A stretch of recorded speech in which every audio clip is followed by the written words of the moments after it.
Mubango wigi waki wa nyumba cia raithi ugithiaga na mbere icigo-ini itiganite cia bururi. Aikari matura-ini ma Ruiru kaunti-ini ya Kiambu ni marutite mawoni ngurani megie nyumba icio.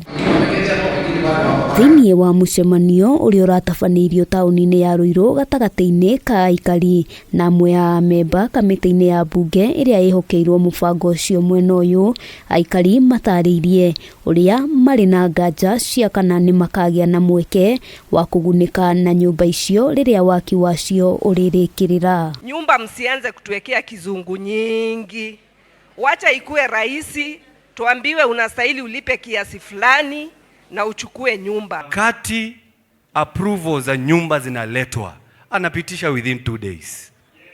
Si ndio?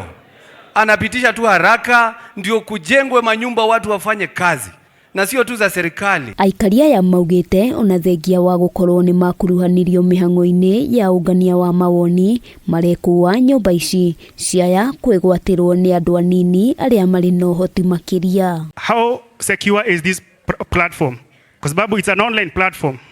Watu watajuaje, mama boga atajuaje pesa yake iko secure ikiwa uko kwa online platform?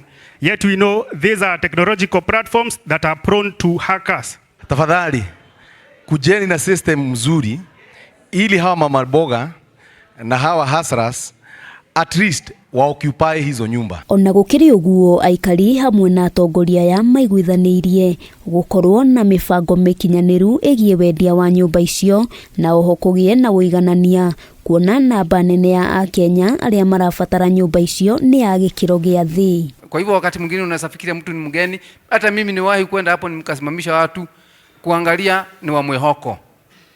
Na mwehoko ni kwetu. Kwa nini mwehoko ni kwa kina nani? Population ya Ruiru iko juu sana. Ukiangazia mambo ya mashule, hatuna madarasa ya kutosha. Kwa hivyo tukikaribisha wageni wakuje wachukue haya manyumba, tutakuwa na shida kubwa sana ya masomo na hata ya elimu. Handu-ini ha Kameme TV, ritwa riakwa ni Wambui wa Njuguna.